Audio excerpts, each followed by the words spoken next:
Warisata, la Escuela Ilyu. Colección Pedagógica Plurinacional. Serie Clásicos, número 1.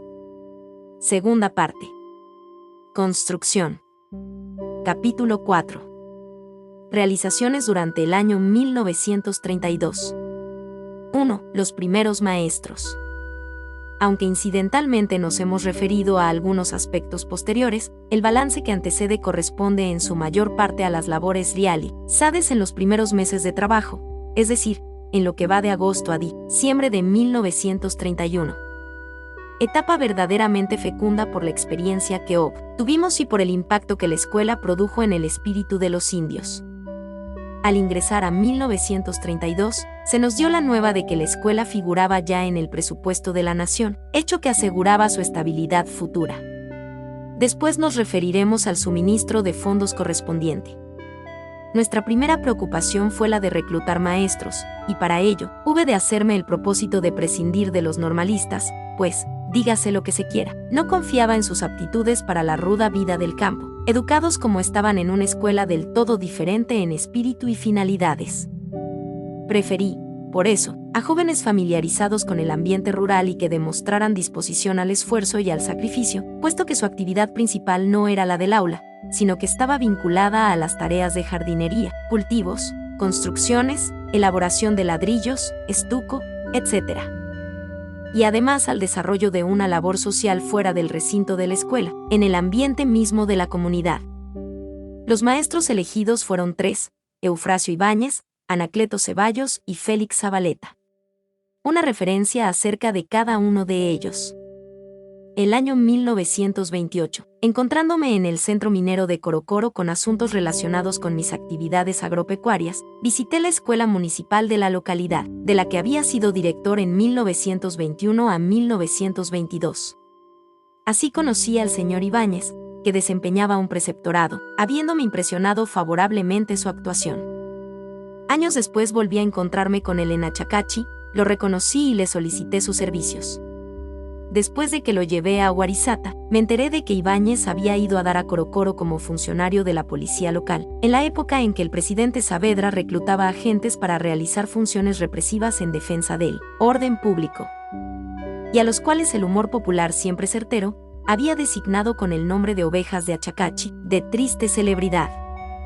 Anacleto Ceballos tenía una escuelita particular sostenida por los indios, en Chiquipa, el lugar donde presencié la escena de los ladrillos. Era hombre de campo y de grandes condiciones. Los indios lo apreciaban y se captó el cariño de sus alumnos, con quienes, en los primeros días de Warisata, solía visitarme arrimando el hombro en las construcciones o trasladando arena y piedras. Como se ve, desde el comienzo sintió gran atractivo por nuestra obra, y como ha podido ver el lector, su firma está en el acta de fundación de la escuela. A Félix Zabaleta lo define una anécdota. Cuando yo era director de la escuela de Corocoro, como tengo dicho, al mismo tiempo tenía a mi cargo el 5º curso de primaria. Organicé con los alumnos un gobierno escolar a fin de crearles sentido de responsabilidad y ejercitarlos en esta clase de funciones democráticas donde la minoría se somete a la mayoría. Un día, como de costumbre, se presentaron los alumnos a las 8 de la mañana, pero equipados para ir de excursión. Cuando me disponía a dictar mi clase, un muchacho de 11 o 12 años se puso de pie y en nombre de sus compañeros me hizo saber que habían resuelto pasar ese día en el campo. Le respondí que tal cosa no me parecía bien porque teníamos mucho trabajo y que aplazaran la excursión, a lo que el muchacho, que se mantenía de pie, golpeó el pupitre con la palma de la mano, exclamando con energía: «Señor, el pueblo manda y usted obedece». Tuve que obedecer. Aquel muchacho era Félix Zabaleta. Este trío de hombres trabajó denodadamente, siempre dispuestos a cualquier esfuerzo aunque fuera superior a sus posibilidades. Si había que pisar barro, abrir zanjas con el agua hasta las rodillas, pasar la noche atizando el horno de estuco o de ladrillos, levantarse a las 5 de la mañana para acumular materiales y luego atender el aula. Si había que plantar arbolitos, llenar de flores las avenidas, laborar en los campos de experimentación de cultivos, reunir combustible, trasladar adobes, ladrillos o arena, o moler estuco, ahí estaban ellos, siempre entusiastas y abnegados, cumpliendo el deber que voluntariamente se habían impuesto. 2. Rumbos señalados por las experiencias de 1931. El trabajo iniciado con este magnífico grupo de maestros me hizo ver que los 5 meses de 1931 habían sido de trascendencia definitiva para la educación indigenal en Bolivia. Habíamos encontrado normas y rumbos, aunque embrionarios, pero que aseguraban un desarrollo constante hacia la madurez plena.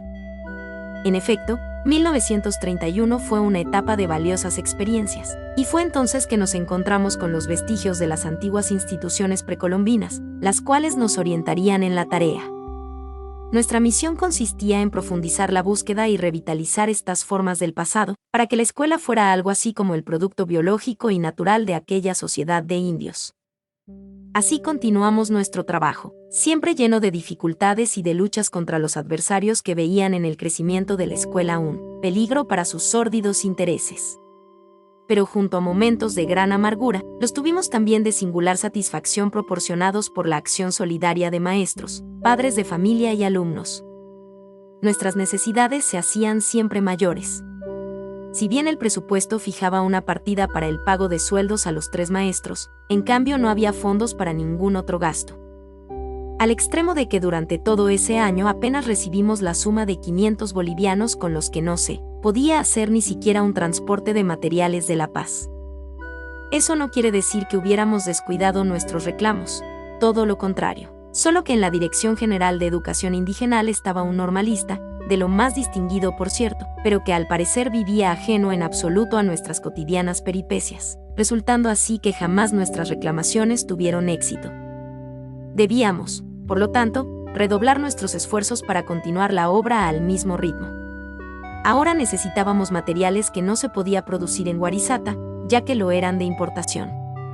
El indio gustoso hubiera dado su dinero, pero no lo tenía, además, ya daba su trabajo, sin el cual nada se habría movido.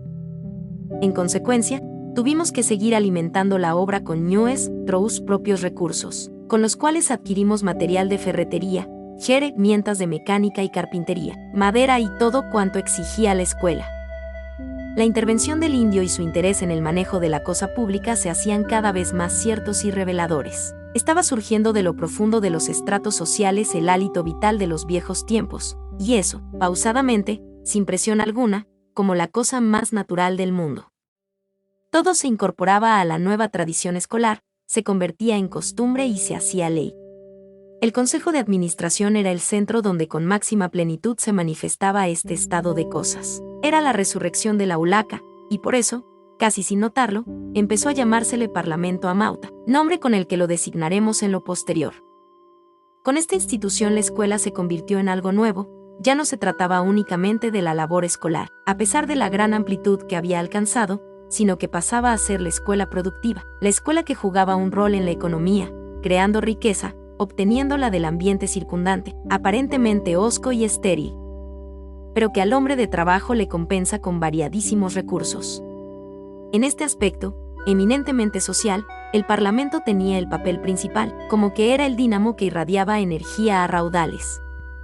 A su magnífica disposición para el trabajo, se unía no poco desinterés, como lo prueba el hecho de haber cedido los amautas, gratuitamente, las tierras que necesitaba nuestro programa agrícola. Como de costumbre, el primero que entregó su parcela fue Avelino Siñani. Con esos terrenos iniciamos nuestras grandes experiencias agrícolas, continuadas después en escala nacional, las que, de haber seguido, hubieran permitido el autoabastecimiento de todos los núcleos campesinos del país. Quienquiera que haya asistido a la realización de labores agrícolas en nuestro altiplano, ha debido sentir honda emoción contemplando el pausado y poderoso ritmo de las yuntas arrastrando el arado, al que manos firmes conducían. Imagínese, pues, qué impresiones causaba en nuestros espíritus, predispuestos a apreciar todo lo indio, el espectáculo de toda una comunidad acudiendo con sus bueyes a la apertura de surcos, considerando que, aparte de la belleza del cuadro, eso significaba una auténtica gesta libertaria.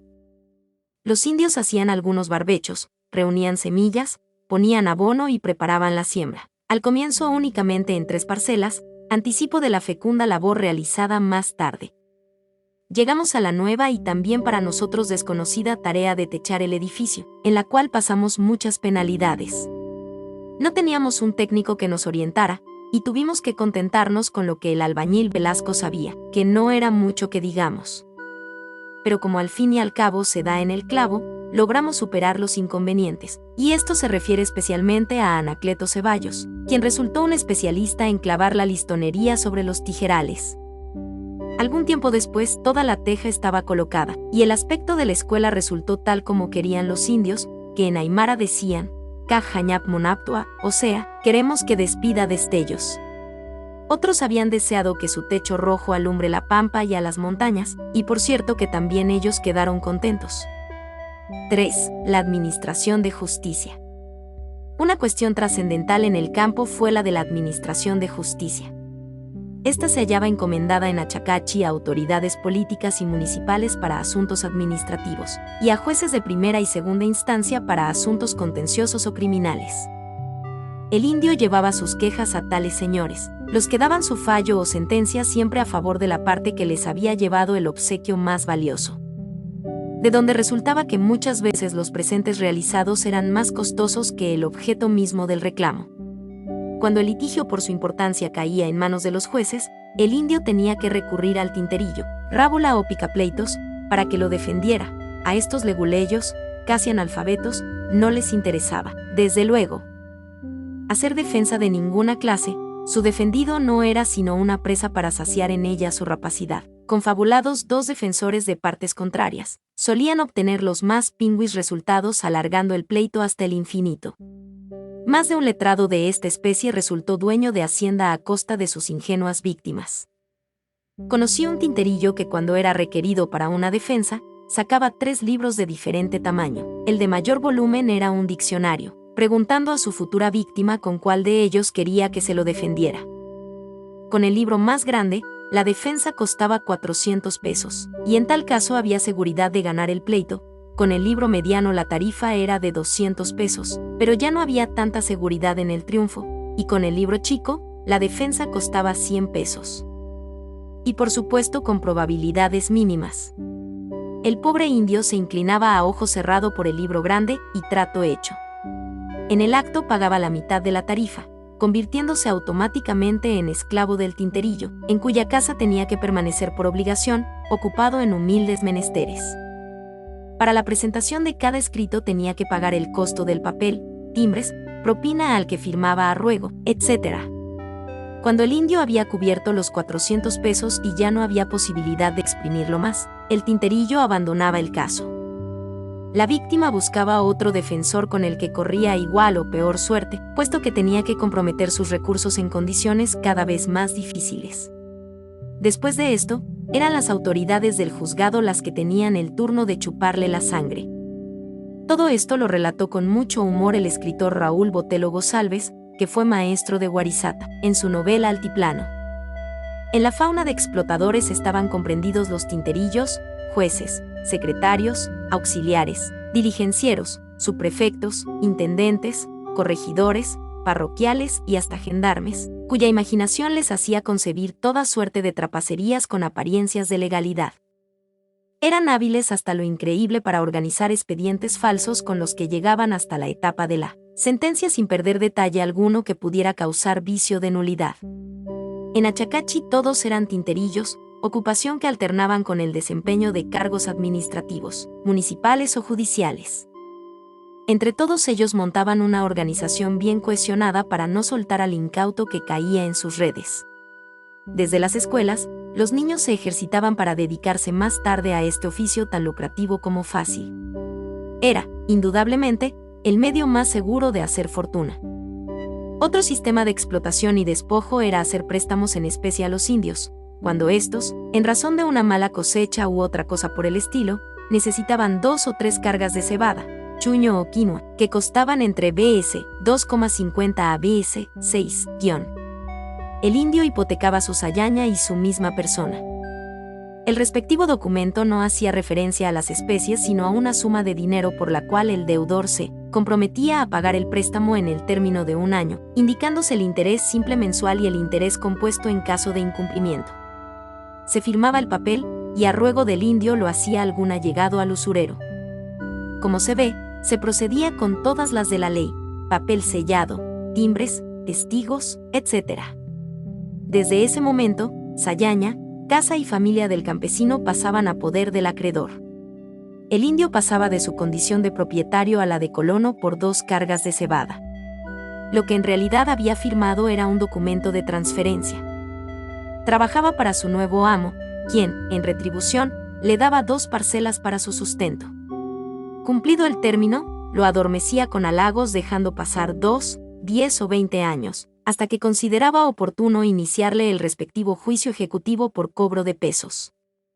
Al indio, que no sabía leer ni escribir, se le seguía el juicio la mayor parte de las veces sin notificación, sorprendiéndoselo con la noticia de que se había dictado un fallo en su contra, por el cual se disponía el remate de su sayaña, tras de lo cual, por no presentarse postores, esta era adjudicada al prestamista. La cosa se había hecho entre gallos y medianoche.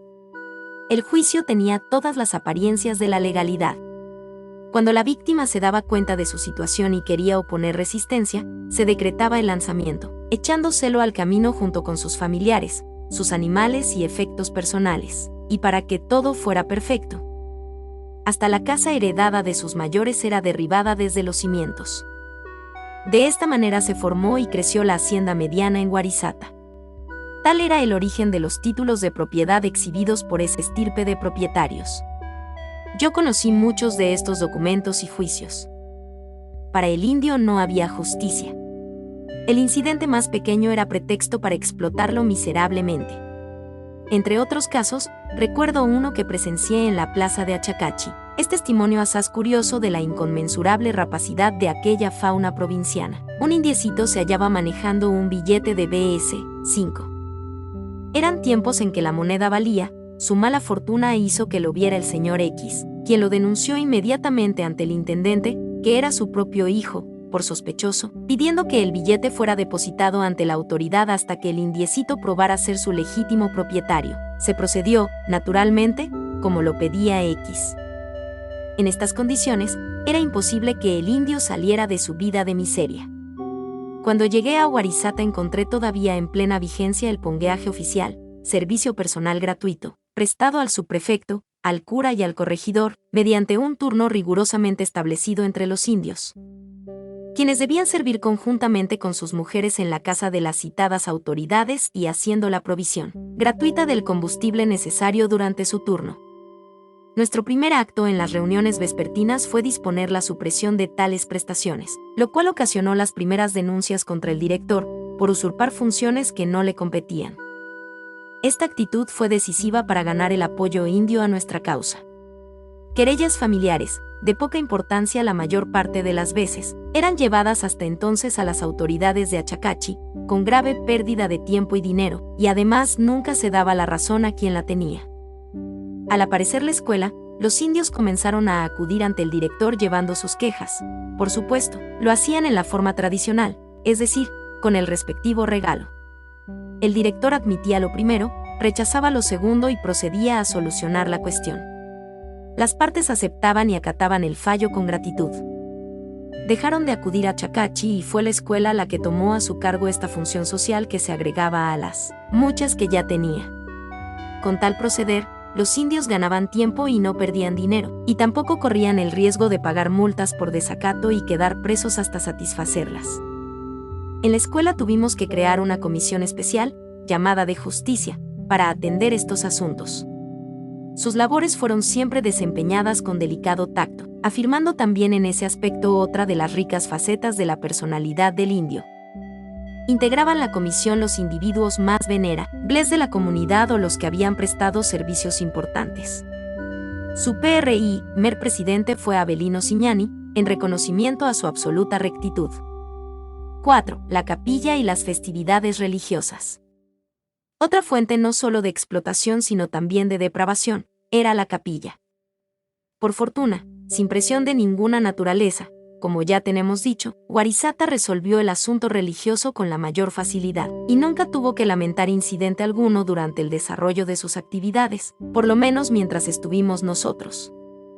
En las comunidades y haciendas circunvecinas, aún no influidas por nuestra labor, continuaba el predominio de la capilla, centro que atraía a poblaciones enteras durante las festividades. Cada fiesta religiosa duraba varios días y era todo un acontecimiento, de acuerdo a la categoría del santo o patrono cuyo culto se celebraba. Los preparativos para darle mayor solemnidad comenzaban con mucha anticipación. Todos los gastos corrían por cuenta del alférez, en algunas ocasiones eran 2 o 3. Para los indios el alferazgo era su consagración social. En su mejor desempeño iba aparejada la dignidad personal y el prestigio de su comunidad. Ningún indio que se estimase podía rechazar el alferazgo, a pesar de que su financiación podía convertirlo en esclavo para todo el resto de su vida, pues los gastos eran elevadísimos, de acuerdo a un singular arancel que reglamentaba todo. Veamos. Cobraba el cura y toda su comitiva, en la cual volvemos a encontrar toda la fauna de explotadores que ya conocemos.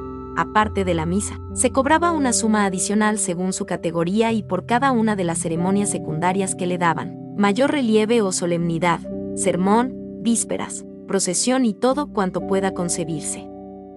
Además, el indio tenía que equipar al cura, para su retorno al pueblo, con un cargamento de papas, chuño, corderos, gallinas, conejos, fruta y todo lo que producía la comunidad.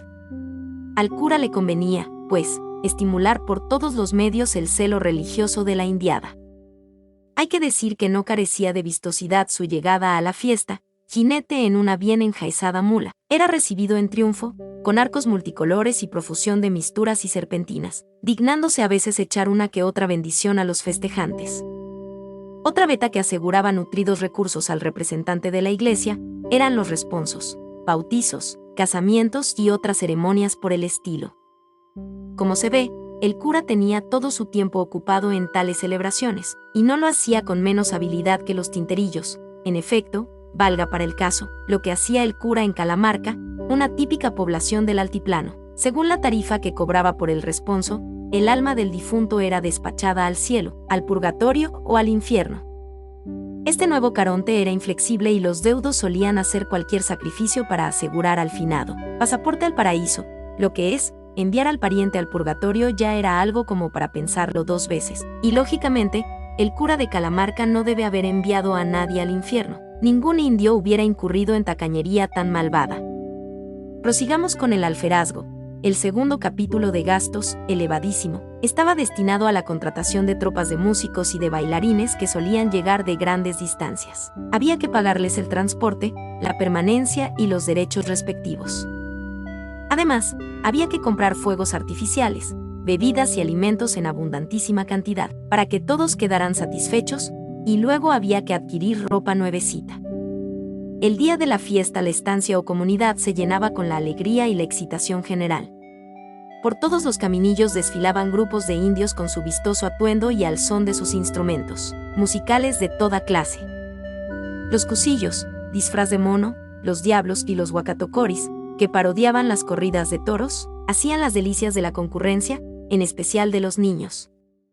Concluidas las ceremonias religiosas, acompañaban al alférez las bandas de músicos, comparsas de bailarines y numeroso séquito. Los parientes y amigos se hacían presentes con su saludo y su ainos consistente en dinero o en especies. Empezaban las libaciones, con lo que pronto la fiesta se convertía en una feroz bacanal que duraba varios días, hasta llegar los indios a un grado de inconsciencia y de agresividad incontenibles, que inevitablemente convertían los festejos en un campo de batalla. En los atardeceres el espectáculo era repugnante. Indios completamente embriagados, a quienes la esposa trataba de arrastrar hacia el hogar.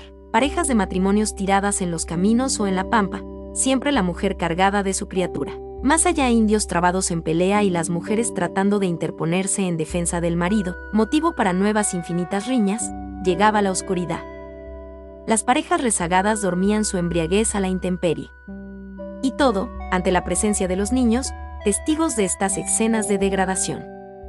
La escuela debía reaccionar contra todas estas costumbres, aunque ellas habían disminuido al compás del crecimiento de nuestras actividades, hasta desaparecer por completo en Guarizata, no obstante continuaban con gran fuerza en las regiones vecinas, lo que no dejaba de tener una influencia negativa.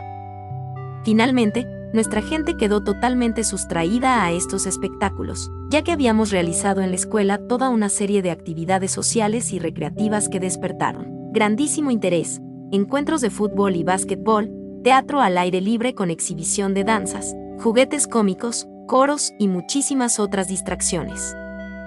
5. Los transportes, vialidad y comunicaciones. Para poner piso a las habitaciones compramos madera de eucalipto en Sorata y madera de cajones en La Paz. Estos cajones eran de aquellos grandes embalajes de camiones Chevrolet. Ambas adquisiciones las hicimos a precios muy bajos. El transporte de este material, así como de otros implementos, requería imperiosamente de un camión de propiedad de la escuela. Impelido por esta necesidad hube de adquirir un viejo Chevrolet, con llantas casi inservibles, en la suma de BS 1.000-. Pagué al contado 400 pesos, debiendo cancelar el saldo a plazos. Esto hizo que mi madre creyera que verdaderamente me había vuelto loco. La santa viejecita, que meneaba la cabeza viéndome llevar a Guarizata, una tras otra, todas mis pertenencias, dejando desmantelado mi hogar, no me hizo, empero, observación alguna, pero bastaba verla para comprender lo que pensaba, y no sin cierta razón. Porque cumplir las obligaciones que me había impuesto con la escuela significaba, al mismo tiempo, dejar de cumplir las que tenía con los míos. Pero sin estas renunciaciones nada se podría hacer en favor de la sociedad.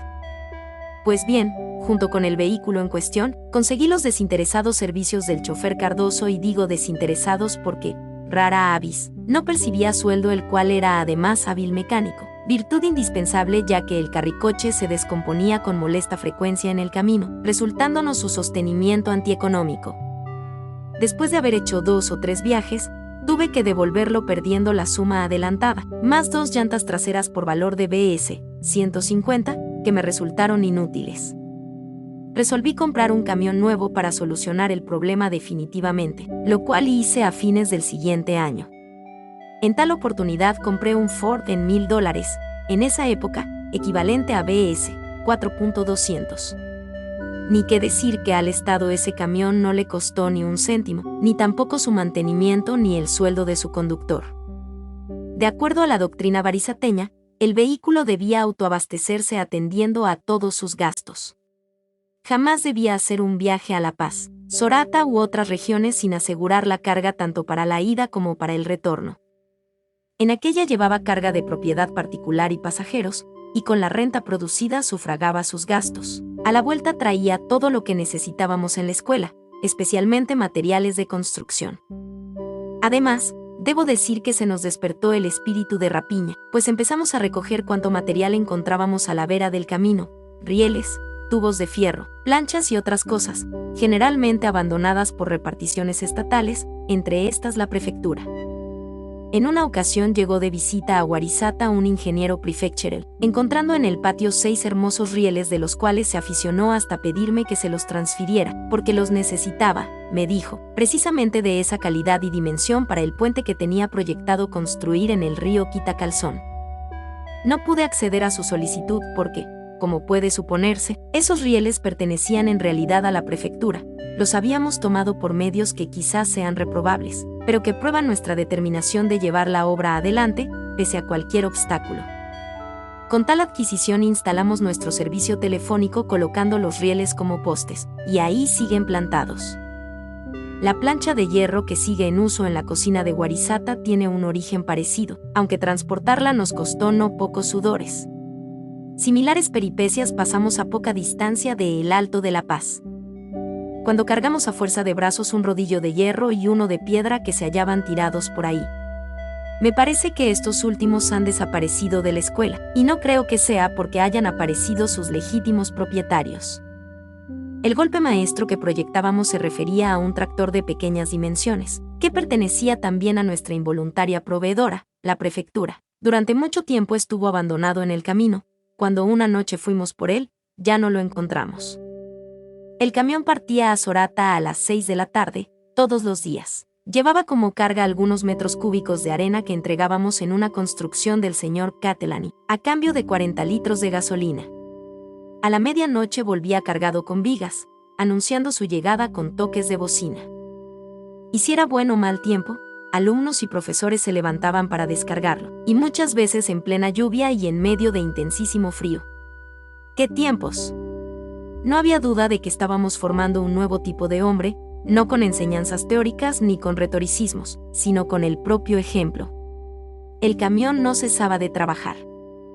Todo el día transportaba piedra de la cantera, estuco de Ilabaya, donde estaba la veta, greda para ladrillos, combustible, de todo. El servicio de transporte fue también reglamentado por el Parlamento Amauta, fijándose las tarifas de carga y pasajeros. Los mismos indios de Warisata pagaban su pasaje, sabiendo que el Estado no nos había concedido fondos para su sostenimiento. Desde 1934 se hizo cargo del camión del chofer David García, otro valioso elemento en aquel conjunto de titanes que la suerte puso a mi lado. Para mejorar las condiciones del transporte, tuvimos que dedicar parte de nuestra atención a los caminos. El que pasaba por Warisata, uniendo a Chacachi con Sorata, lo encontramos muy deteriorado y no tenía más de 4 metros de anchura. Tomamos a nuestro cargo su reparación y mantenimiento, así como su ensanche, en una extensión de 10 kilómetros, convirtiéndolo en una avenida de primera. De acuerdo a nuestros planes, tenía que estar bordeado de arbolitos. Tal cosa no pudo ser por diversas circunstancias. Más tarde nuestro servicio de vialidad alcanzó grandes dimensiones, tal como relataremos en su oportunidad. Nos preocupamos asimismo de instalar el servicio de comunicaciones telefónicas y postales, ya que Warisata iba adquiriendo gran crecimiento. Para lo primero obtuvimos de la Dirección General respectiva el alambre, los aisladores y el aparato telefónico. En cuanto a los postes, nosotros los suministramos en la forma que ya relaté. Con un equipo de alumnos y la dirección de un maestro, en poco tiempo la instalación fue un hecho. Para el correo, solicitamos el reconocimiento oficial de nuestra oficina, de manera que el portador de la correspondencia a Sorata dejara al pasar el paquete postal para la escuela. Ambos servicios eran atendidos por el profesor de turno, con carácter ad honorem. 6. El comercio en Warisata. Los domingos era obligada la feria de Achacachi, a donde el indio llevaba sus productos, consistentes en papa, chuño, oca, quinoa, cebada, huevos, queso, etc., para cambiarlos con azúcar, confites, coca, alcohol, querosene y otros artículos. El negocio favorecía a los acaparadores del lugar, que daban lo que querían y tomaban lo que se les antojaba, debiendo el indio callar y aceptar el precio vil que se le proponía. Los acaparadores se llevaban grandes cargamentos a La Paz, donde los vendían a precios 1000 veces mayores. También llegaban al mercado productos de lana, provenientes de la industria familiar, tales como ponchos, abayos, mantas, bayeta, jerga, quillas, pequeño tejido para guardar coca, fajas, sombreros, gorros, cerámicas de uso doméstico, platos, ollas, tiestos, industrias de cuero crudo, lazos, hojotas, abarcas, etc. De los valles orateños llegaba maíz, frutas y otros productos. Era un mercado muy concurrido, en el cual solo había un mal negociante, el indio. Había que agregar, a los muchos que lo explotaban, otro despiadado chupasangre, el cobrador de impuestos, que solía imponer como tasa un valor igual al de la mercadería. Por otra parte, el pequeño comerciante indígena sufría despojos a cada paso, sin que ese hecho llamara absolutamente la atención de nadie. Y por último, muchos indios solían perder todo el día para cambiar 4 o 5 huevos por unos confites, pagando el correspondiente impuesto. Esta situación fue detenidamente estudiada a iniciativa de los mismos indios, buscando el Parlamento Amauta la forma de solucionarla. En tal sentido, se resolvió crear un mercado en la plaza de Warisata, los días jueves, y en condiciones de absoluta libertad. La cosa, llevada por vía de experimento, tuvo un éxito formidable, lo que, naturalmente, fue otro motivo para que lloviesen sobre nosotros los denuestos. Mucha gente ya no tenía posibilidad de vivir a costa del indio. Por otra parte, nuestro mercado solucionaba el problema de tener que hacer cada semana el recorrido de 12 kilómetros hasta el pueblo para abastecernos o llevar algún producto. Cuando en épocas posteriores la escuela fue privada de su organismo fundamental, es decir, cuando se suprimió el Parlamento Amauta, el acaparador achacacheño invadió, según nos dicen, el mercado barisateño, quedando totalmente desvirtuada su finalidad. 7. Una visita de trascendencia. En el mes de mayo de 1932 tuvimos la visita del vicepresidente de la República, don José Luis Tejada Sorzano, del ministro de Educación Alfredo Otero y de otras personalidades. Ignoro por qué el vicepresidente estaría de pésimo humor, pero bien pronto se le pasó al contemplar todo lo que era la escuela, la magnitud del edificio levantado por el esfuerzo de los indios, todo el mundo trabajando con entusiasmo contagioso, las pobres herramientas del taller refulgiendo con los resplandores de la fragua. Gente en los muros poniendo adobes, otros trasladando madera. Los visitantes quedaron verdaderamente asombrados, y creo que fue Tejada Sorzano el que se percató más que nadie de lo que aquello significaba. En efecto, todo lo observó, todo lo indagó. Es generalmente poco conocido el papel que este hombre desempeñó en la educación del indio. Debo decir que desde aquel día, fue un apasionado partidario de nuestra causa, y él, un conservador. Un liberal 10 hizo más por la escuela indigenal que todos esos falsos predicadores que hablan acerca de las virtudes de la raza mientras viven a costa de su sangre y miseria. Poseído de una visión que superaba a sus intereses de clase, Tejada Sorzano vio en el indio el factor decisivo para el progreso de Bolivia. Lo estimó con sinceridad absoluta y sin prejuicio alguno. No fue, por cierto, una comedia, la recepción que una vez dio a los amautas de Guarizata y Caiza, sirviéndoles vino en su residencia de La Paz, y departiendo con ellos con toda gentileza y seriedad, tratándolos como iguales. Cosa que no hacen muchísimos indigenistas hinchados de sabiduría. El caso es que Tejada Sorzano se convirtió en nuestro más decidido partidario. Ya hablaremos de otras disposiciones suyas, pero entretanto, diremos que apenas volvió a La Paz, dispuso que un ingeniero levantara el plano de las tierras que se debía expropiar para hacer efectivas las labores agropecuarias de la escuela, dictándose más tarde el respectivo decreto supremo. Documento revelador de sus inquietudes es la siguiente carta que dirigió a la institución paceña denominada los Amigos de la Ciudad. La transcribo en su integridad para que se sepa el interés que Tejada Sorzano puso en nuestra escuela. La Paz, 31 de mayo de 1932, señor don Humberto Muñoz Cornejo, presidente de los Amigos de la Ciudad, presente, muy estimado amigo. Hace pocos días tuve el agrado de realizar una visita de inspección a la Escuela Profesional Indígena de Guarizata, por invitación del señor ministro de Instrucción Pública. La impresión que he traído de ese naciente plantel de educación indigenal es altamente satisfactoria. Creo muy sinceramente que si el pueblo y los poderes públicos secundan eficazmente la obra que realiza el profesor don Elizardo Pérez, habremos al fin encaminado el problema de la educación del indio, por una senda alentadora de éxito. Si la escuela de Guarizata llega a dar frutos, como creo firmemente que los dará, la multiplicación de escuelas iguales por todos los distritos rurales poblados por indígenas, producirá en poco tiempo la transformación que tanto anhelamos, asimilando nuestras razas autóctonas a la civilización, utilizando sus excelsas condiciones y haciendo de ellas fuente de ciudadanos conscientes y de operarios hábiles. Estimo por lo mismo que la sociedad que usted tan digna y activamente preside, debe poner sus mejores empeños para auxiliar la obra iniciada en Guarizata. Y como para coronarla luego con éxito se requieren tan solo algunos recursos que permitan una expropiación mayor de tierra y la conclusión de los edificios y talleres, pienso que esa sociedad debería iniciar una suscripción pública que permita llevar un apoyo efectivo para tan benéfica y trascendental obra. Deseando desde luego contribuir al acopio de esos recursos, me es muy grato enviar a usted incluso cheque a cargo del Banco Mercantil, por la suma de 100 bolivianos, con la cual deseo que sea iniciada esa suscripción. Saludo a usted muy atentamente y quedo su amigo ISS FDO, J. L. Tejada Sorzano. No quiero hacer paralelos, pero entre las figuras de Tejada Sorzano y de Tamayo, prefiero la de aquel. Aprecio su sinceridad y su sentido práctico para ir directamente a las soluciones. Tamayo no siempre fue sincero y más de una vez se puso en contradicción con lo que había predicado en favor del indio. Tejada Sorzano proscribió el pongueaje y abrió sus salones al indio. Tamayo mantuvo la servidumbre a su servicio hasta el día de su muerte. 8. Sanidad y deportes. El aspecto sanitario e higiénico fue acometido también con gran decisión y entusiasmo. Iniciamos nuestra intensa campaña profiláctica en toda la comunidad. Equipos de alumnos entrenados para el efecto, con sus respectivos profesores, visitaban periódicamente las viviendas indígenas realizando en ellas una limpieza y desinfección generales. el jabón empezó a ser conocido y reclamado, y a pesar de la carencia de recursos, pudimos combatir algunos brotes epidémicos y repartir medicamentos. Nuestro botiquín resultaba siempre escaso para atender a la muchísima gente que requería servicios médicos y de farmacia.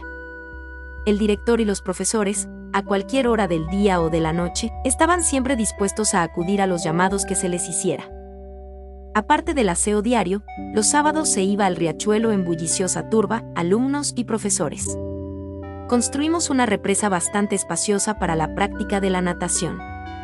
En cuanto se la avistaba, el bullicio aumentaba y los niños se echaban a correr para sumergirse los primeros en las aguas cristalinas y juguetonas. Amable amigo, el quitacalzón, a pesar de su curioso nombre, y la verdad es que, entibiado por el sol en su largo trayecto desde la cordillera, sus aguas eran tan agradables que más a gusto estaba uno adentro que afuera. Los niños lavaban luego su ropa interior, secándola sobre las grandes piedras del río. El retorno se hacía al son de canciones.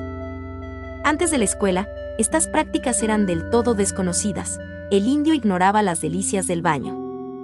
Compramos, asimismo, algunas maquinillas para cortar el pelo, con lo cual todos nos convertimos en peluqueros.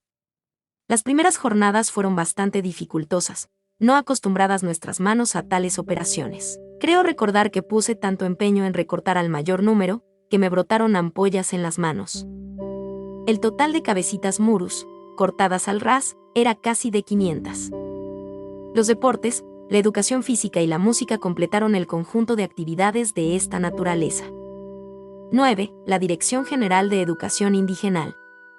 Parece mentira que, mientras en Guarizata se desplegaba una actividad, calificada por el mexicano Velasco de prodigiosa, lo que no era sino la pura verdad, su organismo superior que era la Dirección General vegetaba sin mover un dedo para ayudarnos, y convirtiéndose más bien en un freno para el éxito de nuestras gestiones. Lo cierto es que tal oficina no hacía absolutamente nada, y por eso acostumbramos a acudir directamente al ministerio para resolver nuestros asuntos.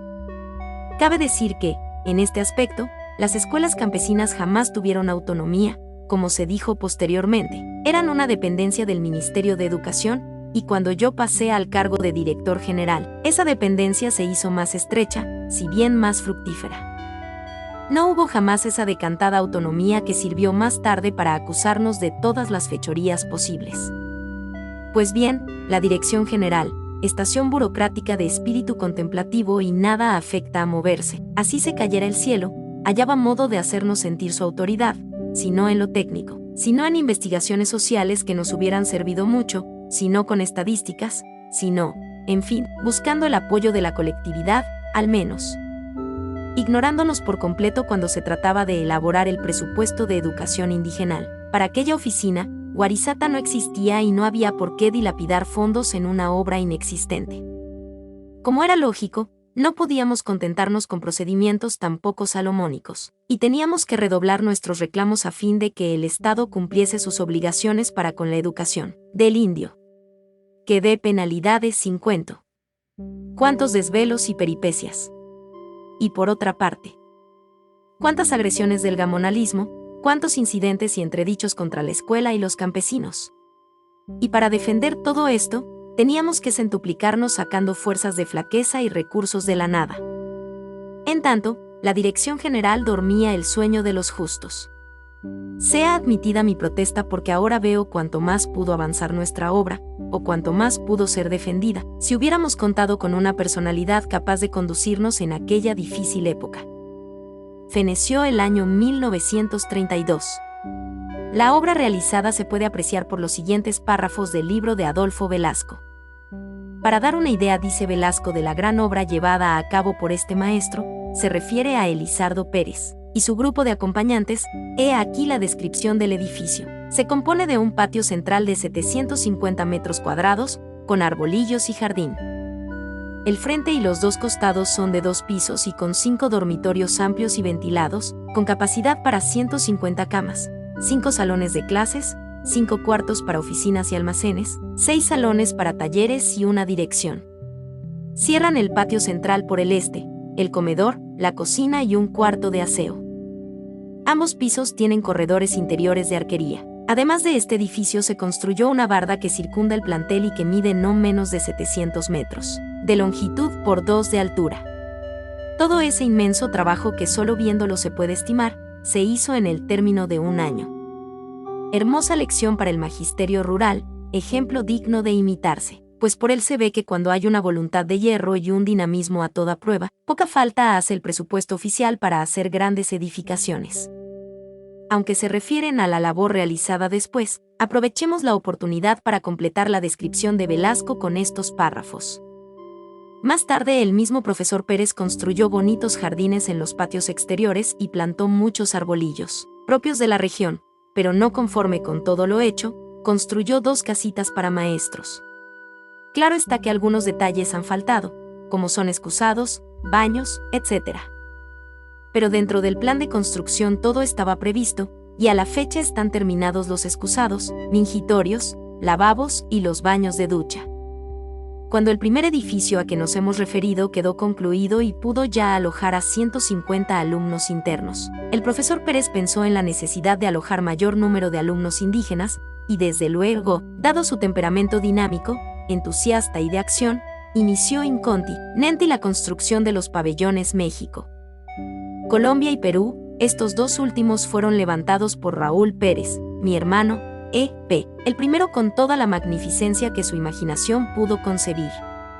Él fue entonces quien puso los cimientos de esta gran obra material, pues sus propósitos son el de tener un internado con 800 alumnos indígenas cuando menos. Toda esta labor agotadora, grandiosa y de mérito indiscutible, la realizó el maestro Elizardo Pérez, de mediados de 1931 a fines de 1936-11.